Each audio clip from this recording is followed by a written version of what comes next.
محترم ناظرین السلام علیکم، چینل پر خوش آمدید۔ شہزادے کی ذہانت، ایک سبق آموز کہانی۔ ایک بادشاہ کے کئی بیٹے تھے اور وہ سب وجیہ اور دراز قد تھے۔ بادشاہ ان سے بہت پیار کرتا تھا، مگر اس کا سب سے چھوٹا بیٹا بدصورت اور بونے قد کا مالک تھا۔ یہ شہزادہ بڑا ہوا تو اس نے محسوس کیا کہ بادشاہ اور اس کے بھائی بھی واجبی شکل و صورت اور چھوٹے قد کی وجہ سے اسے اکثر نظر انداز کر دیتے۔ ایک مرتبہ دربار سجا ہوا تھا اور سبھی شہزادے دربار میں موجود تھے۔ ایک موقع پر بادشاہ سے بدصورت شہزادے کی نظریں چار ہوئیں تو اسے لگا کہ بادشاہ نے بڑی حقارت سے دیکھا اور منہ پھیر لیا۔ شہزادے نے فیصلہ کیا کہ وہ اپنے باپ سے اس پر بات کرے گا۔ دربار ختم ہوا تو اس نے بادشاہ سے کہا، ابا جان، سمجھدار ٹھگنا لمبے بے وقوف سے اچھا ہے۔ ضروری نہیں ہے کہ جو چیز دیکھنے میں بڑی ہے وہ قیمت میں بھی زیادہ ہو۔ دیکھیے ہاتھی کتنا بڑا ہوتا ہے مگر حرام سمجھا جاتا ہے، اور اس کے مقابلے میں بکری کتنی چھوٹی ہے مگر اس کا گوشت حلال ہے۔ کیا آپ نے سنا ہے کہ ایک دبلے پتلے عقل مند نے ایک بار ایک موٹے بے وقوف سے کہا تھا کہ اگر عربی گھوڑا کمزور ہو جائے تب بھی وہ گدھوں سے بھرے ہوئے پورے استبل میں سب سے زیادہ عمدہ اور طاقتور ہوتا ہے۔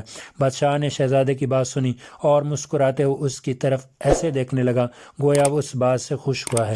لیکن بادشاہ کے دوسرے بیٹے جو بہت خوبصورت تھے اپنے بھائی کی اچانک پذیرائی سے خوف زدہ اور رنجیدہ ہو گئے۔ جب تک انسان اپنی زبان سے بات نہیں کرتا اس وقت تک ظاہر نہیں ہوتا کہ اس کی اچھائیاں اور برائیاں کیا ہیں اور کتنا ذہین ہے۔ اس بات کو چند ماہ گزرے تھے کہ بادشاہ کو ایک زبردست دشمن کا سامنا کرنا پڑا۔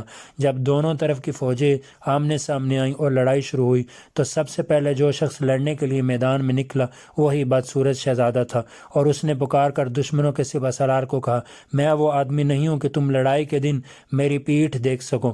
میں ایسا بہادر ہوں کہ تم میرا سر خاک اور خون میں لتڑا ہوا دیکھو گے۔ یہ کہہ کر شہزادے نے یلغار ہو کر نعرہ بلند کیا اور خود بھی اپنی سپاہیوں کے درمیان دشمن کی فوج پر ٹوٹ پڑا اور کئی دشمنوں کو ٹھکانے لگا دیا۔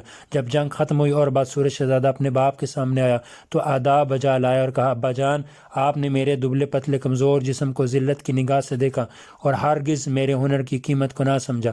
آپ کو معلوم ہونا چاہیے کہ پتلی کمر والا گھوڑا ہی لڑائی کے میدان میں کام آتا ہے۔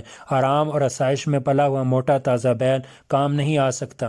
بادشاہ کو سپہ سالار نے بتایا کہ دشمن کی فوج بہت زیادہ تھی اور شہزادے نے جب انہیں للکارا تھا تو اس کی سامنے سپاہیوں کی تعداد کم تھی۔ اس موقع پر کچھ نے جنگ کا میدان چھوڑنے کا ارادہ کیا۔ شہزادے نے ان کو کہا، اے بہادرو، کوشش کرو اور دشمن کا مقابلہ کرو یا پھر عورتوں کا لباس پہن لو۔ اس کی بات سن کر سپاہیوں کی ہمت بڑھ گئی اور سب دشمن کی فوج پر ٹوٹ پڑے اور اس کو مار بھگایا اور دشمن پر اسی دن فتح حاصل کی۔ بادشاہ نے شہزادوں کو پیار کیا اور دربار میں اپنے ساتھ تخت پر بٹھایا۔ اب وہ اس سے محبت کرنے لگا تھا اور اس کو اپنا ولی عہد بنا دیا۔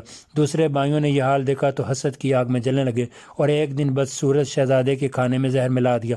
اتفاق سے ان کی بہن نے کھڑکی سے دیکھ لیا اور شہزادے کو خبردار کرنے کے لیے کھڑکی کے دروازے بہت زور سے بند کیے۔ شہزادہ اس کی آواز سے چونک پڑا اور اپنی ذہانت سے سمجھ گیا کہ دال میں کچھ کالا ہے۔ اس نے فوراً کھانا چھوڑ دیا اور کہنے لگا، یہ تو نہیں ہو سکتا کہ بے ہنر لوگ زندہ رہیں اور ہنرمند مر جائیں۔ وہ کہتا جا رہا تھا کہ اگر ہما دنیا سے ختم ہو جائے تب بھی کوئی شخص الو کے سائے میں آنا پسند نہیں کرے گا۔ ادھر کھڑکی زور سے بند کر کے وہ لڑکی دوڑی ہوئی باپ کے پاس گئی اور اسے اطلاع دی تو اس نے سب کو اکٹھا کر لیا اور بیٹے کے قتل کے ثبوت دیکھنے کے بعد شہزادے کے تمام بھائیوں کو سزا سنا دی۔ اس طرح یہ فتنہ اور فساد ختم ہوا۔